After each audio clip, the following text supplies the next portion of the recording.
first game of the LCK, so lots of teams dropping the ball early on, but we can really expect them to ramp up here and start to show the prowess that you expect out of an LCK game. Well, guys, we're jumping straight into ban phase for game number 1. We are going to start off with a Galio ban here for Ever8.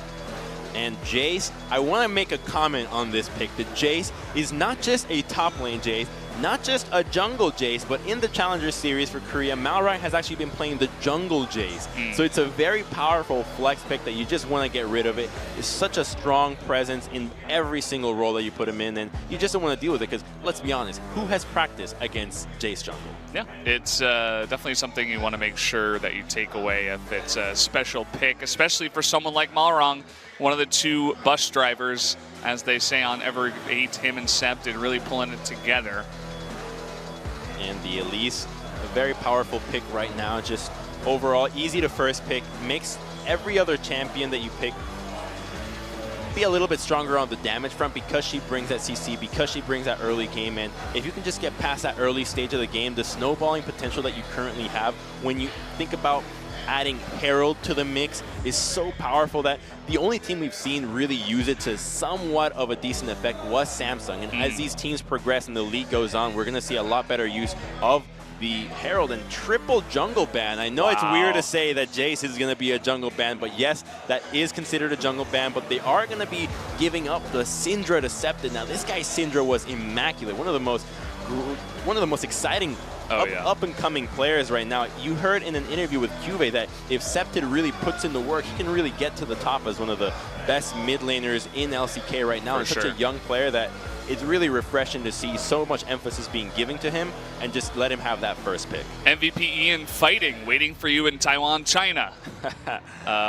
But yeah, I mean, that's a very good point that you make, but I'm sure that MVP knows that the Syndra was coming. When you target Malrang so much and you leave Septed's biggest pick, or one of his biggest picks at least, alone, then you know that MVP has to have something coming, some kind of counter. You know, there's lots of options left over. You got Echo, Fizz, even Ahri, something that Faker's played a lot against Syndra. You could even go as far as a Zed if they really want to. However, with an Graves, kind of an iffy pick. We did see BDD blind that Zed pick so far, but Syndra's not a champion that comes without any weaknesses. Quite immobile, so any help that you can assist her in getting out of sticky situations will be very important. And I gotta wonder that the Thresh is one of the picks that has really been coming up and about in this new patch, and it helps great with assist.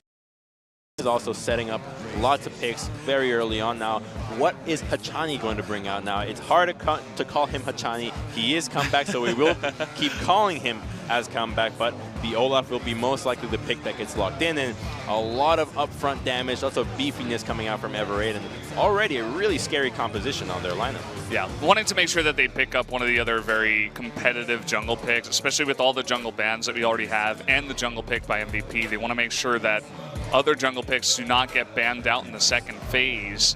And still no Thresh. We're going to have Ashe coming out here too, another very competitive AD pick right now. Her and Varus, kind of these big pick ADs. They have that ultimate ability to pick off one member. Exactly. They offer a lot of utility with the vision, their ability to engage and start a fight out of nowhere. Whoa, that is a very risky pick early on. Now, Kassadin does have an easy time escaping the likes of Olaf later in the game, but early on, this matchup into Syndra is not an easy one by any means, so lots of pressure into the mid lane, and MVP saying if they can whittle the storm, they can have a fighting chance here, but I imagine that Sept is not really going to give him any breathing room. You see him having an Ignite hovered over here in his summoner spells, and Ian, I am very curious to see what he's going to bring out. The Doran Shield on Kassadin is a pick that helps him get out of laning phase a little bit easier, but still a very risky pick.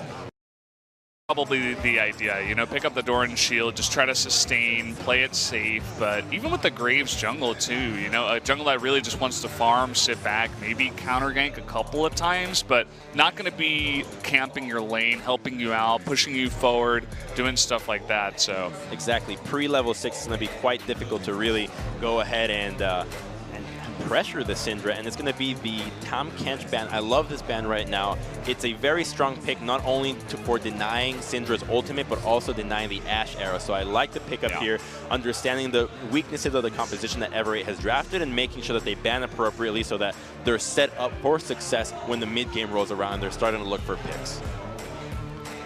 I'm curious to see what Max is going to pull out of his bag of tricks now. Tahm Kench seemed like the obvious answer, as you were talking about. Will we see another support ban? I actually think Bard is going to be the best pick for Max here. Not only will Bard be a great use for zoning out the Syndra, getting some nice picks, but against Olaf, the disengage for using Tunnel, really just escaping the champion that just runs straight at you in a line.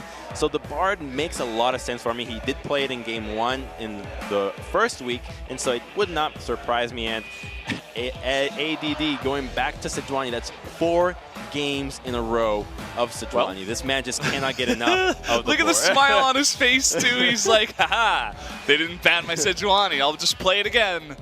And definitely one, if not the only, top laner to really consistently pick this up. And we weren't super impressed when we first saw it, but it does offer a bunch of CC, and it's ultra tanky. It's his new Scion. It does offer a beefy front line and some engage, which does make sense with the lineup that they have so far, which is just pure damage, a little bit of engage, but Sejuani is going to make some sense in the mid and late game, and the Shen will be picked up. So you already know what Ever is trying to do. Just go straight to the bot lane. No forgiveness, just pure punishment with Ashe arrow, the stand united, the Olaf just diving right away, and the denial. Could it be?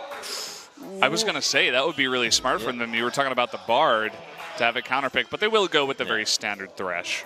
Makes sense. It's a great pick all around, just so solid, and I love the picks from Ever8 here. Super solid team composition, lots of flexibility. They have late game, they have split pushing, they can group for picks, and what is MVP going to round this out? What? Yeah. There we go. Okay. Max is like, no, what do you mean playing safe? I'm just going to grab him and kill the Ashe before she even has a chance to engage. And Blitzcrank is your X factor. You really don't know what to expect out of this pick. He can go so many things. You can disrupt the early game. You can pick people left, right, and center. Your flash is such a powerful tool, and it really just is going to be up to him as to what he can make work on this composition. Because when you look at it on paper, you would give the advantage to Ever, but the X factor of Max's Blitzcrank, it did get banned by Janair after the success that he had in his first series. So the double hooking lane in the bottom lane, going to see a lot of action down there. And with the double teleport from MVP, we might just see a lot of 5-mans in the bottom lane that no AD carry is going to be too stoked about. This is going to be a pretty ridiculous game. I'm already excited. Should be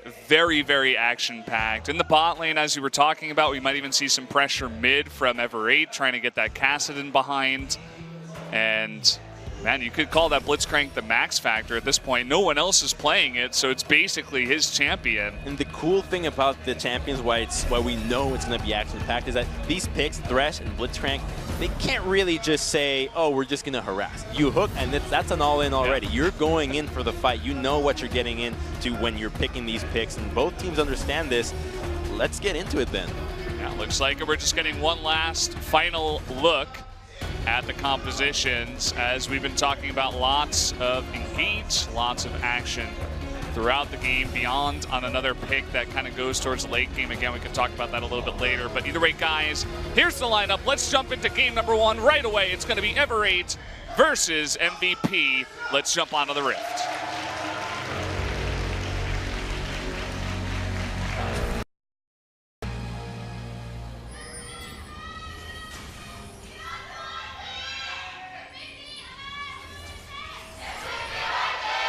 And we're going to see some action right away. Look at these two teams just both running straight for each other. Olaf has such an advantage in this early game, though. Oh, man, what he showed. Here we go. They're going to check the brush. The immediate knockup onto 2 members. Maha has to flash away. The flash forward here from Comeback, and there's that first blood going over to Olaf already, and they're still on the chase. Beyond, he's going to get pulled back with the play. That's a 2 for 0 for Ever8. You never fight level 1 against Olaf, the best level 1 champion. Undertows just doing so much work there in the plays, and such a tremendous advantage just to who you didn't want the advantage to go to. The 2 carries from Ever. Malrang and Septed both get first kills, and wow, just the beautiful start from Ever. It's just, as you were saying, the face check against level 1 Thresh Olaf. you're not going to have a good time. It's the Hachani factor. Somebody has to face check in this game. If he's not going to do it, then the enemy team will. It's just his aura, man. It's the comeback. He's forcing the enemy team to face check instead of himself. And a great way to do so. You know, he's a shot caller, so making the right call is understanding where MVP might strike, and Ian not going to have a good time here. No flash on the Kassadin, so he's going to have to play it real safe level 6, and we expect to see a CS advantage coming at it from Septid just because of that level 1. Yeah, interesting to see that Septid, he did pick up just the control ward. Looks like perhaps an extra biscuit. Not much else. The experience advantage will make the difference here. Hitting that level 2 sooner, hitting the level 6 sooner, they're all going to amount to a lot of pressure. And you can see just how far back Ian has to play in this matchup. And he's really going to need a lot of help from beyond to at least scout out Malrang or put some pressure onto the map. And Malrang will be going for an invade here. There is pressure onto the bottom lane, so it makes sense. And this could be a very risky invade or very risky blue buff for MVP. See how this goes. He's actually going to start the blue buff here. Beyond has no idea. Malrang now is going to find him here. Comeback is coming on in. And the red buff is sticking on to Beyond, who is forced to just run away. Look at Septid with his push. He gets to the blue buff first. There for MVP to contest this, and that's going to be the blue buff going over to Malrang. And I love this focus from Ever onto the jungler. They understand that if you just let these lanes lane and do their thing, they will get advantages. The Graves, even though he's not the greatest pick to salvage a lane, he can influence them. So by targeting this pick already, we can see just the effect that it's going to have on the dash. He could be in trouble, and we'll just have to run out of his jungle. Look at that, the axe too, right onto Beyond, and this is going to be totally taken away. Poor Beyond, man, he is so far behind. Just insult to injury on this. He's going to have to recall, go back to the doubles, and Malrang just having such free reign as a result of his lanes, just having such a dominating level 1. You can even see in the top lane that the pings are going for the doubles. They don't want Oh, he's not going for it. Okay, he's gonna take it easy for now. But to add to our Doran's shield count, we have 5 in this game. Double up in top, of course. Kassadin has to take it against the Syndra, and then both 80 carries going to pick that up. And the thing is, that invade with the Doran shield, even though, sure, they will let the laners survive, the invade that Ever did resulted in double control wards going down onto the blue side for MVP, and that just means that they have Beyond's number to a T here. He's gonna not be able to jungle out of sight for a very long time, and it's really obnoxious when you're in that position because every move that you make, you see the enemies react to it, and you're just wondering, what can I do? What can I do that will at least get me an advantage or that my team can not be exploited out of this situation? And it seems like the answer is just none, because he's just in sight the entire time. He can't go anywhere without ever knowing. Yeah, it's like the playing against Samsung effect, where they just know where you are at all times. And it's definitely going to be a rough start here for MVP. They are already about 1,500 gold behind at just 4 minutes into the game, so pretty rough. I'd like to bring some attention to the mid lane, though. Even though Ian was facing against the, the kill onto the Syndra very early on, he's keeping up in CS, and he still has his teleport, so didn't even need to use that to get back in the lane because he was getting harassed out. So far, Ian doing a pretty nice job. It's that Doran shield really doing a lot of work for him and keeping him in lane. It helps with the last hitting as well, so it's just such an overall fantastic item. I really just can't complain about it, and it makes these champions that can scale really effective, and you wonder what build is Ian going to go for, because he clearly has the components for the Catalyst so far, and he could be in the... Oh, he's so dead. Oh, man. He's so done. He saw this coming, too. He was a little bit too far up the lane. He's even going to flash, which is very surprising to me. Helper is going to flash on over as well. Here's comeback, though. And the easy hook. Gets a kill for Septid, and it's just such a nice alley-oop onto him. And now Ian, he's going to be in a little bit of trouble now. Even though the items are still the experience and CS is still the same, the item advantage is very clearly in the advantage of Septid. Having that tome completed just to the components of a Catalyst for the Kassadin. Yeah, pretty rough spot here. Septid already building up the stacks in this game. He was able to pick up that item quite soon after. This very easy lane.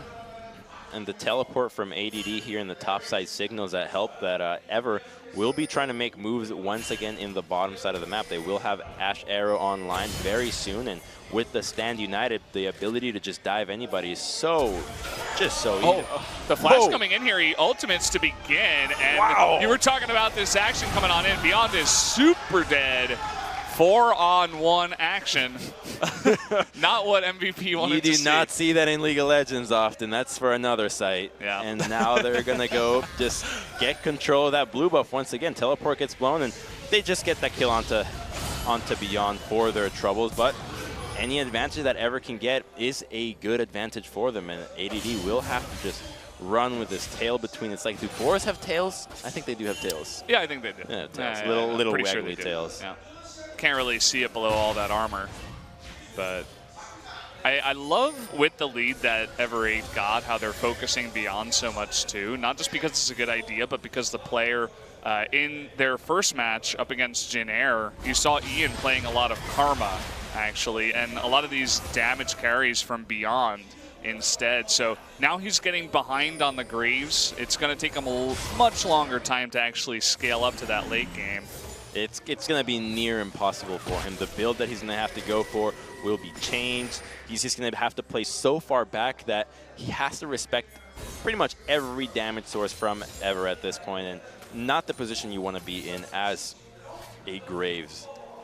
I think Duel is going to be looking for an arrow here because Comeback, or Hatani, he roams so much. Ash hit level 6 very soon, and they definitely could set something up here. It would be really risky right now because the jungler and mid laner just base, but they base at the same time, and that's that synergy that you expect out of this mid and jungles duo. It's so important to base at the same time because you get back onto the map, you get your vision well timed properly, and you can make the most out of your plays, out of the items that you just acquired. So really like that stuff from the duo lane. If you ever want to play and improve your teamwork, try to base together. Duo lane basing together, you and whoever you want to be working with, base at the same time, and the results will follow soon after. You don't have to play Zyra Khan to be able to base at the same time. That's just an interesting part of their duo. We see both junglers actually coming into the bot lane now. Still no level 6 for either of the supports. But it's a little easier for MVP now because they have cleared out a lot of their vision. They put mostly defensive wards onto their side, so they're just trying to get some control back into the game. They're not trying to make aggressive moves. They're just trying to survive. And in the meantime, Malrang will be in the river trying to look for somebody. Max, oh, he gets hooked though. Oh, we have the teleport coming in from Ian actually. They will follow up the arrow onto him, but Max is going to go down. Comeback is still alive, even with that damage coming out. Look at that, Ian in the mid lane actually got chunked down. Nice snipe there by Maha. Maybe a mistake by Comeback to be following too close. They will trade that 1-for-1. But the 1-for-1 benefits Ever even more because of the pressure they have in the mid lane. Ian has to base, and he doesn't have teleport right now, so mid lane turret is about to go down, or at least getting some chunk. Half HP at 10 minutes is a very big deal, and Beyond's not going to be able to do a whole lot to defend this turret. And ooh, are they going to commit to it? It's a little bit risky, so they'll just back off, but one more wave will do it, and taking down a mid lane turret this early on will just open the map forever so much that with the Ash Arrow and Stand United, we can expect more incredibly aggressive plays out of Ever. Max looking to make a play here in the mid lane. Will be pushed back. Stand United joining on in. Can they actually land the taunts here? No, just out of range. Max will actually get the follow-up hook here. Helper trying to flash away. It looks like he will survive, but at least they do get that flash. Not a big fan of that Stand United. I really prefer the ones that are a little bit more aggressive. I think they were expecting the hook to hit, but it's a very tough moment to communicate to Sept that, hey, get hooked by the Blitzcrank. We got your back on this. And then we'll take another look at that one right there. The hook hits onto Max, and even though the teleport comes through, the Olaf just does so much damage right now. Level 7, and with the ultimate, his AD goes through the roof. But from Maha will allow them to trade 1-for-1, and it's anything that MVP can get, they'll be happy with. So in the end, they see it as a victory, but the mid lane damage was really what made the difference here for Ever.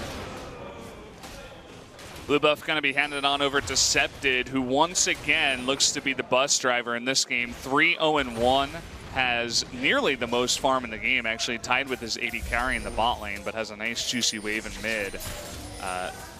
Malrang also doing quite well. And he's looking to get some stacks. He's already got 4 going under his belt, so maybe at some point he will plan to upgrade to a Magi. In the team composition that he's in, good hook. Really nice snipe, though, as Maha was in the lane, but comeback, going to respect, doesn't really know the positioning on Beyond, so just wants to flash that wall. And this roam from Helper will allow them to secure this tier 1 mid lane, and great move there, understanding that they can just get the mid lane turret if somebody just shows up. Okay, they're going to commit to that, and even Beyond almost dies. And coming on in now is ADD. He wants to freeze up. Remember, Malrang does get frozen up, but again, it's only them two. They have the CC, but this is the story of Sejuani. It's like, uses his ultimate, and then there's just no damage. There's just not enough damage from Ian early on. The Kassadin, usually the biggest spike for Kassadin is level 16 when he gets that 3rd rank of ultimate where he can just be such a ridiculous presence. With the level 1 Rift Walk, the cooldown is just so long. He doesn't have enough damage because he hasn't really built any, and he is going to be going for that Rod of Ages, meaning that he's going to take even longer to scale him. This is just going to be an attempt on the Helper or intercepted, but just look at how much damage from the ultimate. Oh, that Syndra just... Man, you really wonder why this champion has been this strong for this long. Well, I have to question the flash from Beyond, too. I mean, he wanted to make sure that no follow-up Q could come out of Septed, but Septed was already running away and could not stick around. And either way, it just looks like MVP trying to scramble around and get a little bit desperate for picks, but nothing really happening so far. It's a tough position to be in. You really don't plan to start at level 1, 0-2 with Achilles going to the jungler and mid laner at the same time. So they're really making the most out of this one. They're kind of trying to stall out, but just the champions that they've drafted make it very difficult to play from a position when they're behind because there's little wave clear if Graves and Varus aren't there. So Kassadin really needs to be relegated to the side lanes, but he's just not strong enough to do so yet. Maybe at level 11 we'll see him swap out, but for now he's still stuck in the mid lane laning against Septed. Yeah, we'll probably see MVP hope doesn't know how to finish out these games. If this were SKT, you know, everybody likes to say this is the best macro team right now in the world. They'd just be pushing bot, getting another turret, going top, getting another turret. We haven't really seen any big rotations after the mid lane turret went down. Looks like they're thinking about taking that Ocean Drake, but still no big moves by Ever8, and Comeback is going to get hooked again. And this time it will amount to a kill. Comeback really just showing his old self here, getting hooked twice already. First time had to burn the flash, second time gets picked off. A great move from Beyond, and every pick that MVP get will stall out the game further. And now they're considering maybe even going for an Ocean Drake here. Even though when you're in this position, you really want to start getting some gold back into your team. Ocean Dragon's nothing to scoff at, so a good comeback starting from MVP here. And there is Stand United still from Helper, but that pick will allow them to stall enough for their teleports, at least Ian's to come back, and just another easy pick right there. That's kind of blind, but nonetheless, still a great hook there from Max. That's what you would expect out of Max. We've said it many times, ADD and Max are kind of the carries here for MVP. Ian, he just tries to get fed and then carry a little bit later, but Max and ADD, they do the really hard carrying early on, and you can already see that Blitzcrank pick paying off. Some fighting around Herald, perhaps? Poor Herald. He's so dead. Oh yeah, that's you land that hook with a 3-0 Syndra right next to you. He didn't even need to ult, probably. I think just Q and W would have done the deal. Now ADD, he wanted to get a bit frisky, and Malrang is coming up here. They're thinking about the dive. Max will come up and support. That means no dive. But in the meantime, ping's going on to the bottom lane. There is a Stand United, so Ever can switch their attention so quickly because of the composition to just go to the bottom lane now because of that Stand United. And so while they're unable to get that tier 1 top lane, they can position for securing that tier 2. So if they have proper vision coverage, then this could be a very aggressive move from them that will be a tier 1 bottom. At the same time, we do see Septed going for a recall. Looks like she had a lot of money saved up actually getting that Morellonomicon right away. Yeah, they're just not feeling it today. So they will just back off. They did just get a Herald, so now it's going to be a matter of where do they decide to use it. Yeah. Olaf does have it. I like that idea. You know, you have so much money saved up and you did just get the Rift Herald, so you want to make sure that you're as bought up as possible. Everybody can base and get ready for that push. No use in the bank, right? You die at the end of your life and you got $1 million, you're going to have a whole lot of regret in heaven. Well, Max and Maha actually sitting on a control ward. They were thinking about making something happen. It's a telegraph play. They don't know that ADD is here, but they are aware that he does have teleport. There is a ward in the back brush for MVP, and it does get pinged right now. They are thinking about it. Kassadin is out of vision. We might get a fight very soon. Oh, we're about to get it because Herald did get popped, so Ever is committing for this tower. They should be able to get it. Well, it's going to be close. Herald. This first hit is going to do a ton of damage. Can they actually follow it up, though, is the question. Doesn't look like it. That will be taken out, so just chunking that bottom turret. It was a very telegraphed play by even Ever8 afterwards, just getting everybody down there in the bot lane. MVP read it, and that's going to be another not-so-glorious Rift Herald push. Poor Herald just getting such a bad reputation. Just such a strong... What are you... Being? Is it just a strong objective? It's an objective. So, no. I'm not objectifying you. Listen, I'm trying to figure out what it actually is, but it is an objective. But it will not even get a tier 1 that was already at half HP, so just really poor usage of it. She never wanted to be part of any of this fighting anyway. Yeah. She just wanted to die in the next minute and 30 seconds, or minute 45. She wanted to go home, wherever she goes. Poor Herald. Goes back to Baron. She fuses with Baron. It's a interesting mechanic. But they're still going to be able to get this tier 1, just a 4-man push on it, and really not too necessary to send this many people still. Yeah. And it's like everybody and their mother's coming down. Helper is there in spirit. Will have the ultimate and even the teleport, so pretty much a full man bottom tower take there. But right now, Ever just seems to be looking to pick a fight because of how spiked Syndra is. She's just completed 3 items. Sork Shoes, Haunting Guys, Morellonomicon, 401. She can just pop anybody so quickly, and there's not a whole lot of magic resistance on every member just yet, so keeping Syndra alive will be the key to winning this mid-game for Ever, and it's pretty easy when you're considering that you have heal on her, you've got Stand United, you've got a Lantern. She's really strong in levels as well, 4 levels over max. Even though Comeback is also level 8, it is as a result of dying a fair share of times. Yeah, and it definitely goes back to the Tomkin. The fact that the very offensive Blitzcrank pick was picked by MVP, by Max, and they just decided to try to get more aggressive, but after you get that far behind, Blitzcrank has gotten a couple of picks onto Comeback, but that's about it. There's no protection for if Maha or Beyond get caught, and they're extremely squishy. As you said, not a lot of MR built right now. You see how much Beyond is getting chunked down earlier on in the jungle. And even though Septed is very strong, Blitzcrank is that champion that is just a game-winning pick. He can always win you the game, no matter what position you're in. Pick after pick can result in anything from Baron to inhibitors to just game-winning pushes, and so they always have to respect it, and Ever need to really acquire some good vision because they don't want to get hooked over walls like Max has hooked Comeback twice already, and MVP understands this. They're looking to get control in the red side jungle now that Baron is the objective post 20 minutes. They can secure it. They have Shen, Olaf to tank this objective, and making sure that they have some sort of control in this area will allow them to look for some more picks, and they just love brushes here, just taking the Fnatic cue from Season 2, maybe even Season 1 if you go that far back, but some people don't really count that as a season.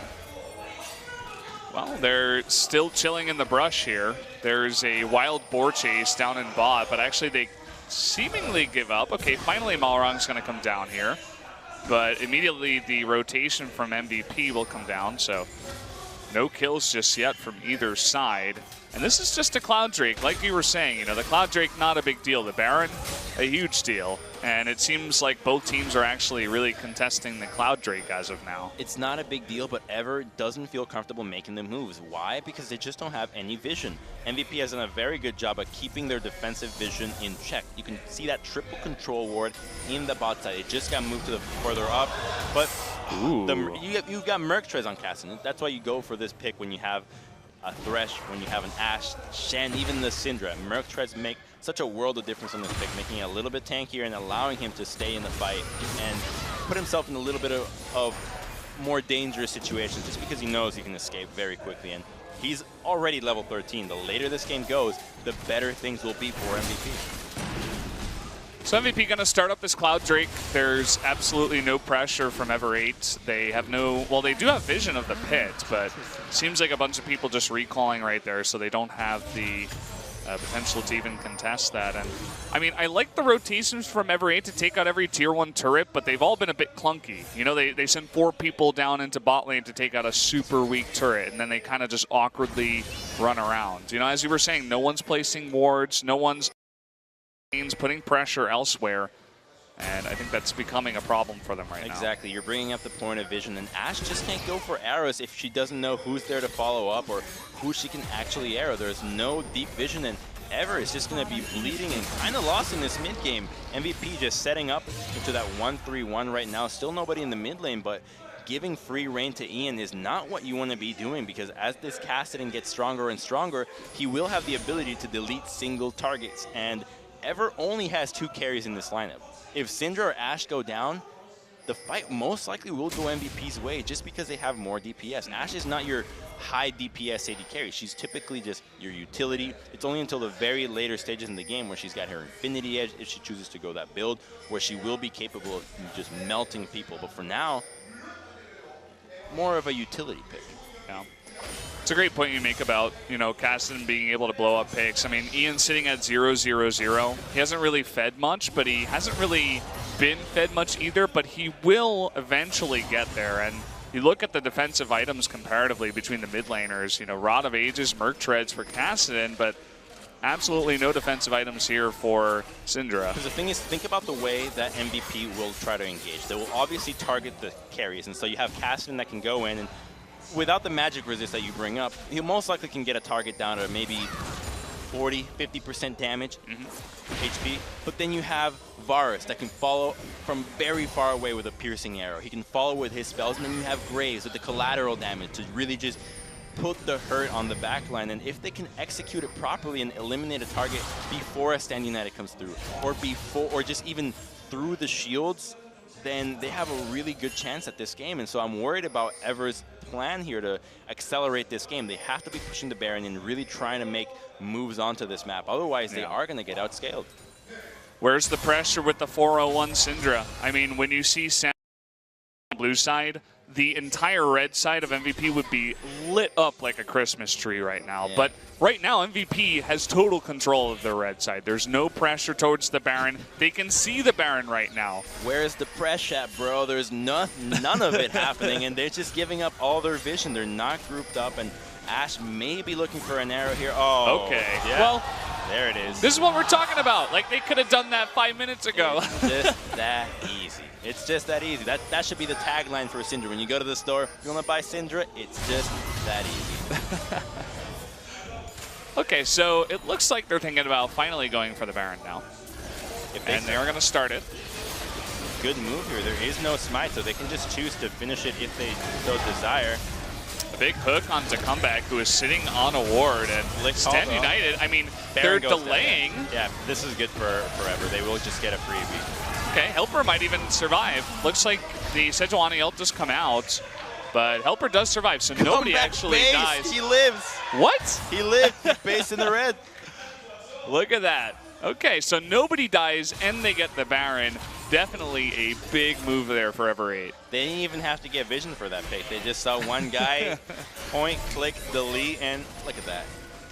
W into stun. One stun? Didn't even. I don't think the W even hit. The W, the 2Q, nothing hit except the ult and the stun, I think. And that's all you need. As we said before, both Beyond and Maha are extremely squishy to the Fed Syndra. All you got to do is hit them. Syndra is just the jungler's nightmare. You gank her and you're almost certainly going to trade at least a 1-for-1.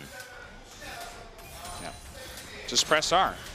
It's just that easy. It's like the new Karthus, but for a single target. Yeah. Sitting at the most farm in the game as well at 280 at 26 minutes even, which is really impressive. 5-0-1, has had immense presence in this game. I just wish they had kind of accelerated a little bit earlier.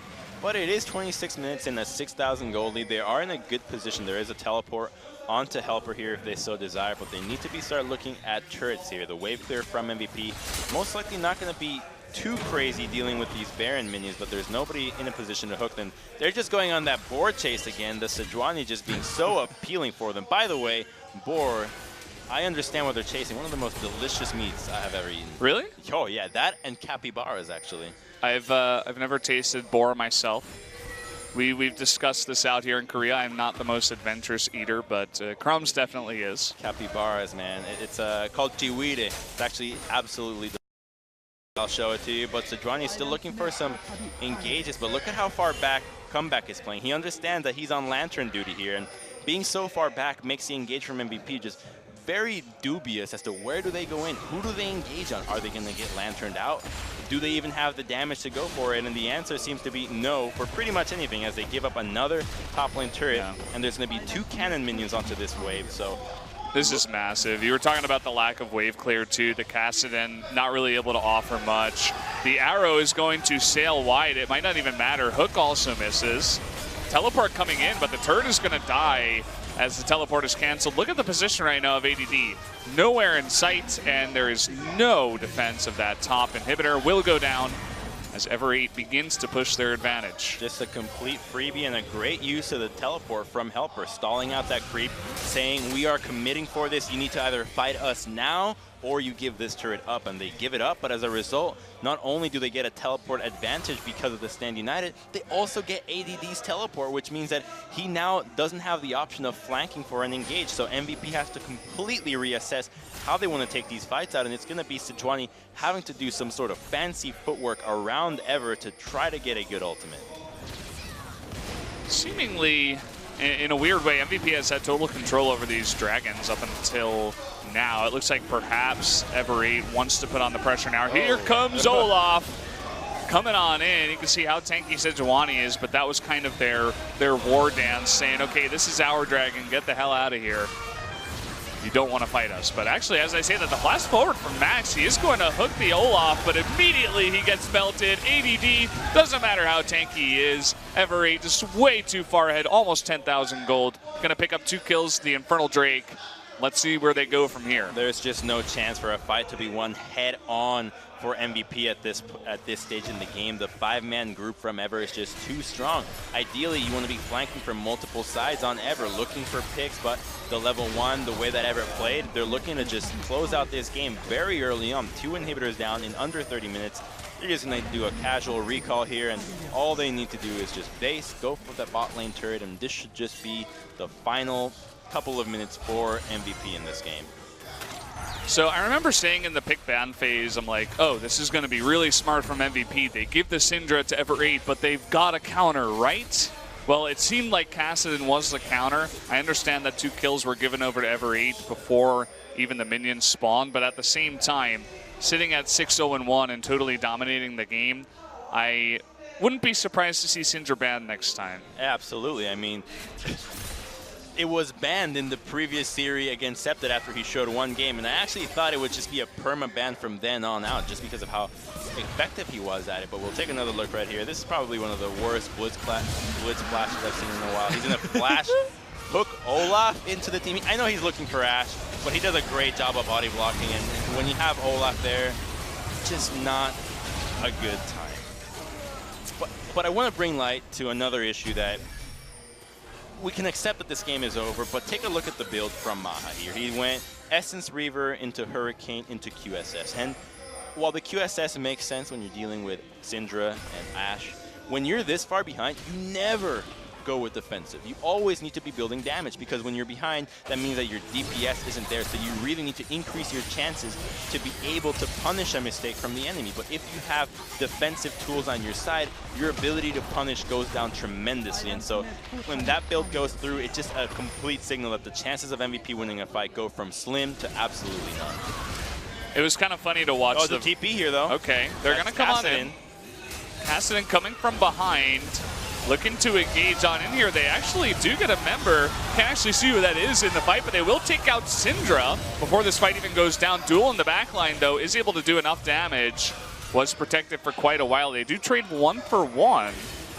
But still, the push continues. Lots of members of MVP still very low, and they have to save their Nexus turrets. It's a 1 for 1, but it doesn't matter because of the double inhib pouring into the base. It's 10-3, third inhibitor going down, and they still have Duel very alive, still with Flash, just happily shooting out arrows, but they will not be able to commit for another push. The 30-second spawn timer from Ian is too short for them to try to do anything, as well as 4 very alive members from MVP. And now 20 seconds onto the Baron is a site that Ever has. All they need to do is secure Baron. 3 inhibitors will still be up, and once that Baron goes through, it'll surely be the end of the game. We got the zoom in here as Olaf. Malrang has been doing quite well, even after so many jungle bans against him. We're going to take a look at this replay. It's surprising how that ultimate was threaded through the tanks and was able to hit Septed. To be fair, that's actually the first time I think I've seen Sejuani ultimate actually hit the intended target, so yeah. Good for him to really hit that skill shot. But in the end, a fight that not only shouldn't have happened, as you saw how Malrang and Helper are aware that they just need to be blocking ultimates, but they do get the objective in the end, and that's really all that matters.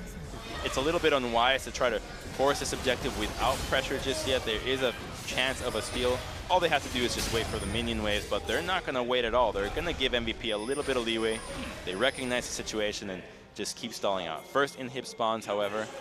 They just need to get some vision before they do this. Well, they're going to have comeback push on forward, and they do have a little bit of vision, but you can see Beyond up there in the top right. He's hanging around. It's really going to be his sacrifice, but even then, there should be no risk in this play. A Baron here would be awful for Ever if they give that away, so they need to be very careful with this. And, yep, great secure. There you go, and the arrow's going to hit Ian even, but with the Merc Treads, he's able to get out of there. Helper in a bit of trouble. Meanwhile, Maha on the right side has got an Olaf on his back. Sejuani just disappears. Didn't even see that one. Meanwhile, the Nexus going down. Beyond finally will be able to pick up another kill, but it's not going to matter. Nice. Oh, wow. Comeback's on fire in this fight. Hooks onto the Raptor, hits Maha once again, hooks into Beyond, and this is going to be the end of the game. The Baron coming in, and Ever8, pretty solid game 1. Yeah, very, very nicely done. Able to finally get that early lead into the late game, and it looks like Max will survive at the end. But there it is, GG Ever8 takes game number 1. Comeback there, super excited. It's kind of weird to have to refer to him as comeback when he's been known as Hachani for 5 years, but he's making his comeback, you know? Exactly, he is making a comeback, so there was a lot of direction there for Ever. Even though there was a little bit of a lull in the mid game without that vision, it did look very hopeful for them. It was very promising change of pace for Ever, being able to really put the pedal to the metal. However, I am interested to see how will this team play out in a position where not only is the level 1 not tremendously in their favor, but when MVP drafts a composition that's a little bit more relevant right now. Graves is not the strongest pick as of this moment. He did receive a little bit of tweaks to his early game. Doesn't offer too much pressure, and the combination of just Graves and Kassadin is probably one of the worst combos to go for when you're trying to survive into a lane as difficult as it is as Syndra. Look at Seb. He's like, yeah, everybody get on my bus. I'll carry you on. They're going to get a pat on the back from the coach, a little grin.